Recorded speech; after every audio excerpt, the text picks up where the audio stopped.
una zona como de color rojo que dice ideal gas, o sea, la del gas ideal, porque esa sustancia en ciertas condiciones se va a comportar a temperaturas altas y presiones bajas en la fase gaseosa y yo ya lo voy a poder considerar como un gas ideal. Las especies, todas, incluso nitrógeno, oxígeno, que ya son gases, helio, tienen algo que se conoce como punto crítico.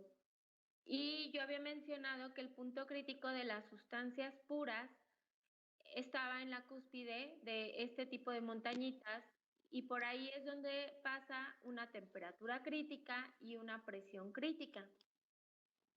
Este parámetro de referencia, porque es un parámetro de referencia que me sirve para decir si una temperatura es alta o una presión es baja, si una temperatura es alta o una presión es baja. Bueno, ese parámetro de referencia ya es conocido en la bibliografía, ¿no? O sea, no es algo que tengo que calcular, sino más bien algo que tengo que ir a buscar en tablas o incluso si la especie no es bien conocida, sus propiedades, pues en algún artículo, ¿no? Ok, antes de continuar con esto, vamos a recordar qué es una sustancia pura. ¿Alguien me puede decir?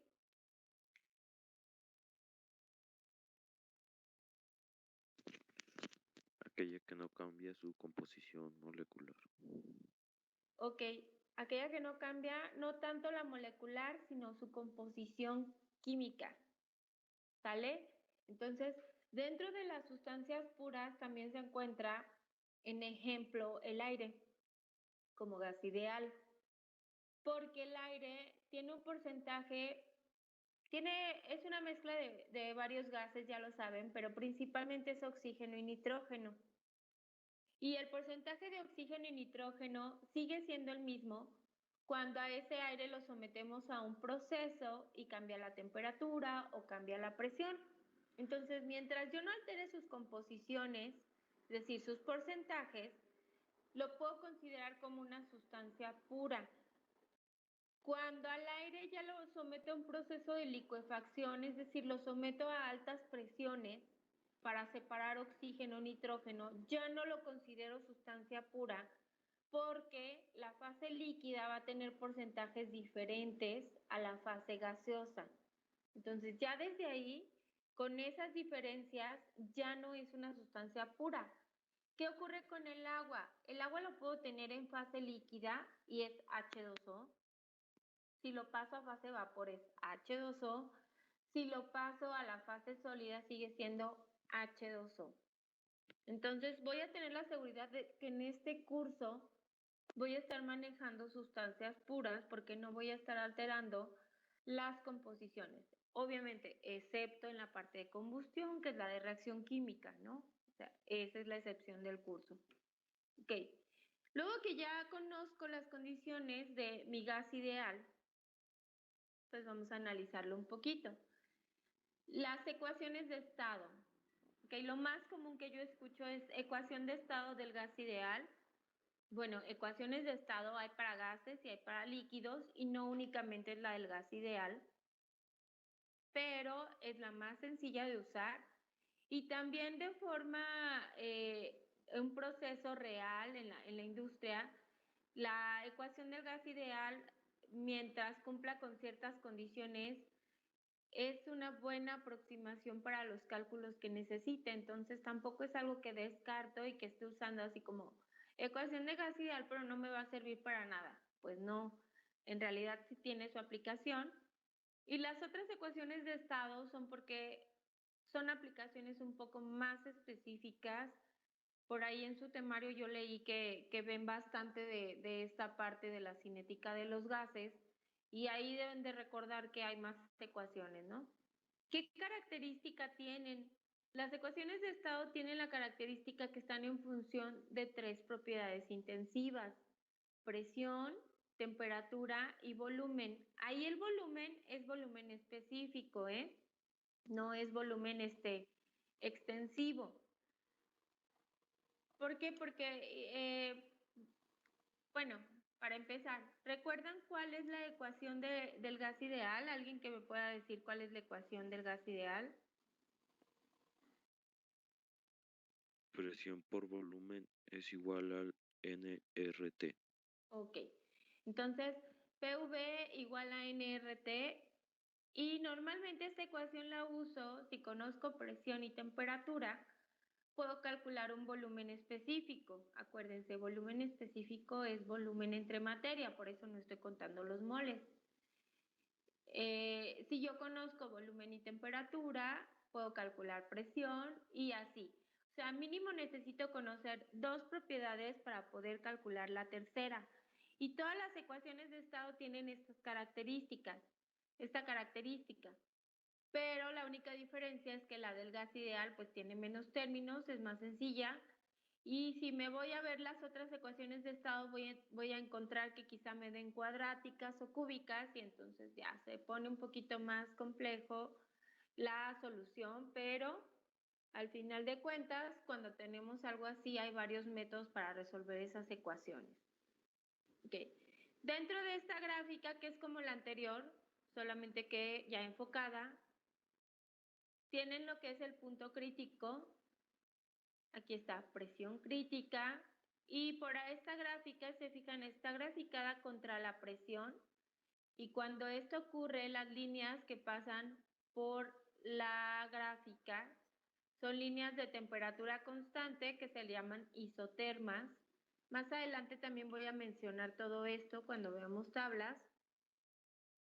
Y por ese punto crítico pasa una isoterma, que es la de temperatura crítica, y aquí me hacen referencia a que la isoterma, entre más arriba esté, es un valor mayor a la temperatura crítica, y entre más abajo es un valor menor, ¿no? Entonces es proporcional en ese sentido. Y esta gráfica tiene las tres variables: presión en el eje de las Y, volumen en el eje de las X y la temperatura pasando por el medio como isotermas. Entonces, está en función de esas tres propiedades que yo estoy mencionando por acá, y las sustancias generalmente van a ir en función de dos intensivas: presión, volumen, temperatura, presión. Esta es como la más común para visualizar cómo se comporta una sustancia.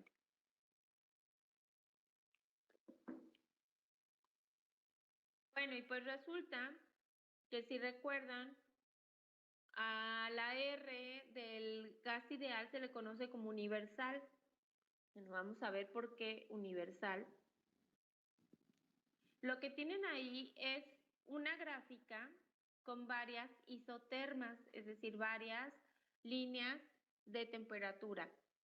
En la parte del eje de las X tienen presión y en la parte del eje de las Y tienen presión por volumen entre temperatura. De hecho, ahí les dicen Joule sobre mol grado. Joule, ¿por qué? Porque presión por volumen es metro cúbico por Pascal es Joule. Entonces, sobre mol grado, porque acuérdense que el volumen es específico. Y bueno, aquí obviamente la temperatura no puede estar en centígrados, porque si yo la divido entre 0, esto se me va a indeterminar y no es la idea. Entonces, esto generalmente se hace la multiplicación PV entre T, entre Kelvin o entre Rankine, para evitar precisamente esa indeterminación. Bueno, ¿qué es lo que tengo aquí? Es un experimento de isotermas. Es un gas. Y en esta parte, lo que hicieron de experimento es, ok, somete al gas a una temperatura de 0 grados a 800 atmósferas. Y experimentalmente mide cuál es su volumen, lo multiplicas por la presión y lo divides entre la temperatura. Y entonces de ahí se graficó un punto. Y luego ese gas déjalo a la misma temperatura, pero ahora somételo a 600 atmósferas. E igual, experimentalmente mide cuál es el volumen, haz la multiplicación y otro punto. Y así se fue hasta que la presión era muy pequeña. Ojo, no puede ser 0 porque todo se hace 0. y se grafica este punto de acá en rojo, cuando la presión es aproximadamente cero, pero no es cero, ¿sale? Ahí. Y hacen lo mismo. Ahora, somete la sustancia a 60 grados y igual. Me sale la otra isoterma que ven ahí. A 137, a 258 y así. Y todas esas pruebas se hacen también en esa temperatura, en esa isoterma, para una presión que tiende a cero, pero que no es cero, ¿sale? Quiero que quede bien claro que no es cero, porque si no todo les daría cero y en realidad el punto estaría hasta abajo. ¿Qué es lo que observan experimentalmente? Bueno, observan que la sustancia, cuando se somete a una presión muy baja, es decir, una presión de casi cero, tiende a comportarse con el mismo valor independientemente de la temperatura que se tenga, que es este de aquí de 8314.9. Y entonces con eso también deducen que entre mayor sea la temperatura de esa sustancia, hay un comportamiento más estable en sus isotermas. Observen la de cero, o sea, tiene un pico. 60, 137 y en 258 se va estabilizando. Entonces de ahí deducen que a presiones bajas, independientemente de la temperatura, hay un comportamiento muy similar en la sustancia y también se deduce que en temperaturas altas la sustancia tiene un comportamiento más estable independientemente de la presión. Entonces ya son dos como propiedades que me van diciendo que una sustancia gaseosa tiene un comportamiento similar a presiones bajas, independientemente de la temperatura, aunque también la temperatura hace que eso se comporte de una forma más estable. Bueno, y entonces ya con eso, ahora lo que se hace es, ok, ya vi que a presiones bajas para una sola sustancia, entonces los investigadores someten ahora a varias sustancias dejando la temperatura constante, que es la de aquí de 273.16 Kelvin y es la del punto triple del agua. Antes de continuar, ¿qué es el punto triple?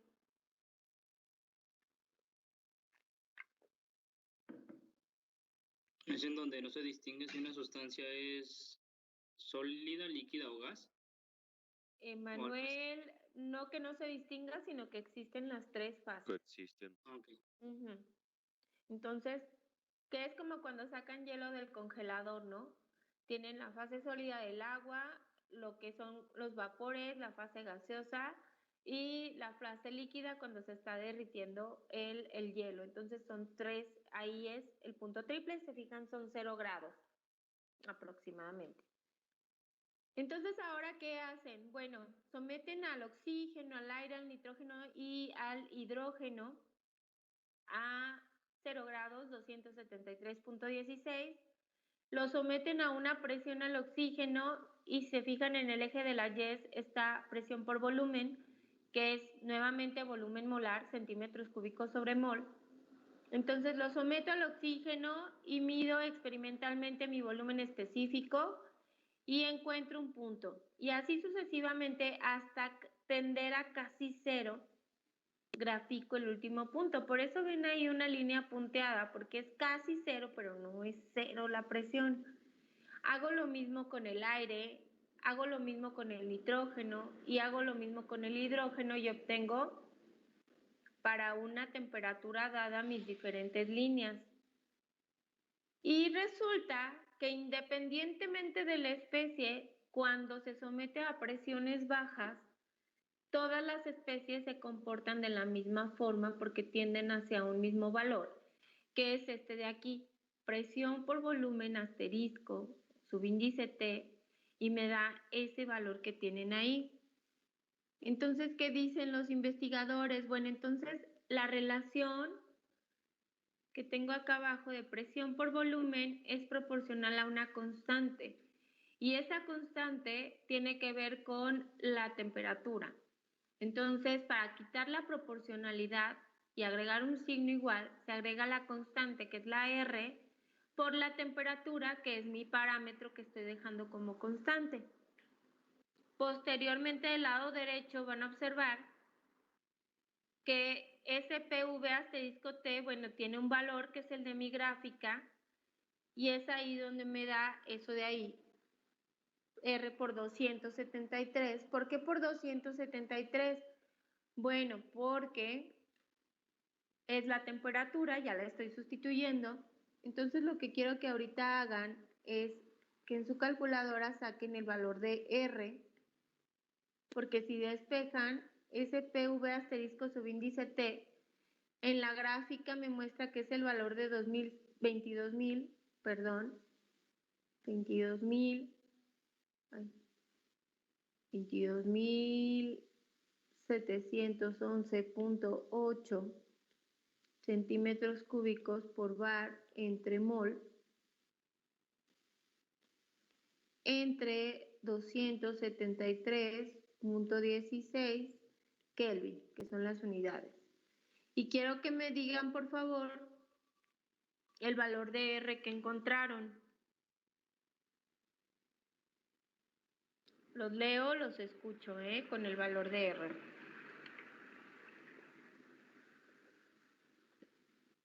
$83.14. Ok, gracias Luis. Es 83.14 centímetros cúbicos punto bar sobre mol Kelvin. ¿Y cuál es la R que ustedes recuerdan haber usado en su clase de química?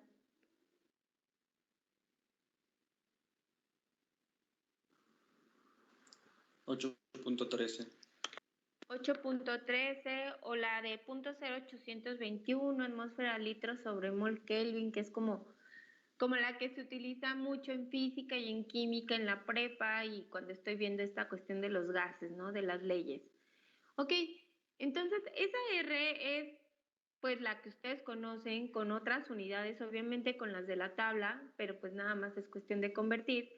Y por eso se le llama universal, porque a partir de este experimento, independientemente de la especie, cuando la especie se somete a presiones bajas, tiende hacia un mismo comportamiento, hacia un mismo valor, que es esta R universal. Y podríamos decir que la temperatura no es un factor que intervenga tanto en el comportamiento del gas ideal, pero obviamente si es presiones bajas y temperaturas altas, como ya lo vi acá, el comportamiento es más estable, mucho mejor. Pero la presión es como el valor que más uso para saber si es un comportamiento de gas ideal. Entonces, déjenme abrir por acá los factores de conversión. Porque aquí lo importante es que tomen en cuenta que esa R, aquí está, en los factores de conversión, esta es la tabla del Cengel, que tienen esa R en diferentes unidades. ¿Y por qué me sirve esta información? Bueno, porque acuérdense que nosotros vamos a tener problemas en el sistema internacional y en el sistema inglés. Entonces, si ustedes están trabajando en el sistema inglés, pues vienen por una R que tenga unidades del sistema inglés. Si es sistema internacional, pues vienen por una R del sistema internacional. Y también es importante que vean que la R o está en Kelvin, sistema internacional, o está en ranking, sistema inglés. Entonces aquí la ecuación que ustedes conocen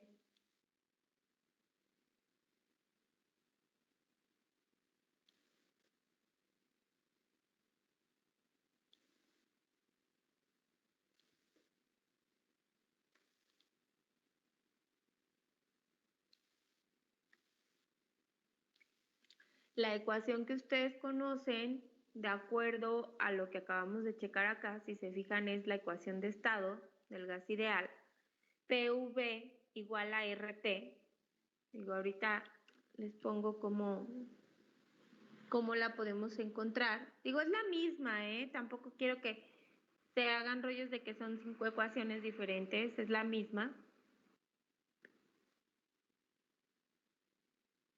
Pero en termodinámica usamos más el volumen específico que el volumen extensivo. Bueno, depende mucho de la información que me den.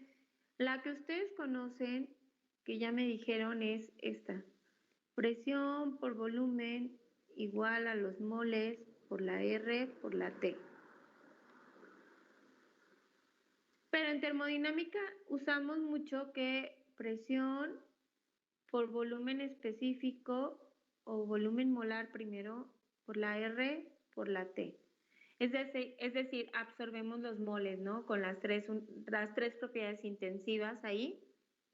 O también la vamos a usar con la masa, igual a la masa por la R por la T.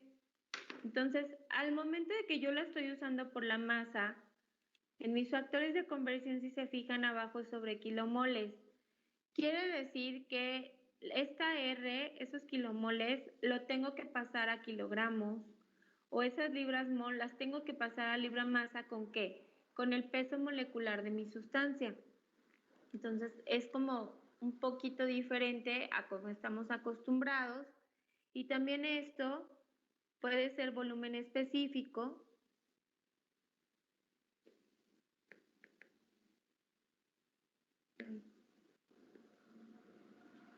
Se desconectó.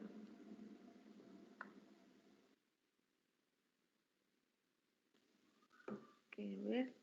Volumen específico.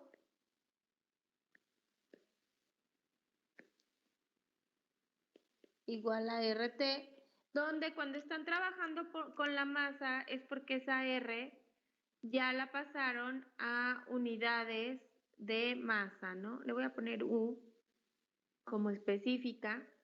Y bueno, no son 4 ecuaciones diferentes, obviamente es la misma que ustedes conocen, solamente que aquí el uso del volumen específico y la masa como que es más común en termodinámica que la primera que ustedes vieron acá en moles. Es la única diferencia. ¿Y de dónde surge?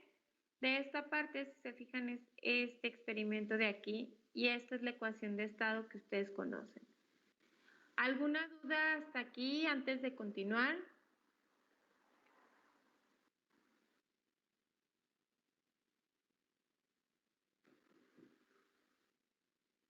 No, maestra. Ok, gracias. Entonces, vamos a continuar. Acá.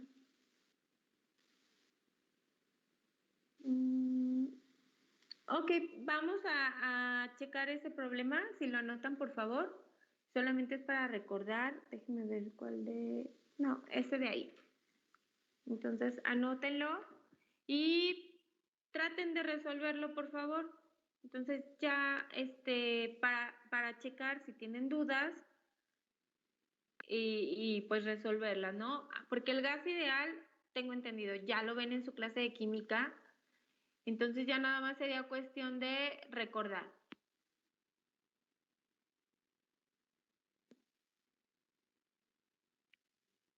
Entonces me voy a esperar ¿qué serán? Unos minutos.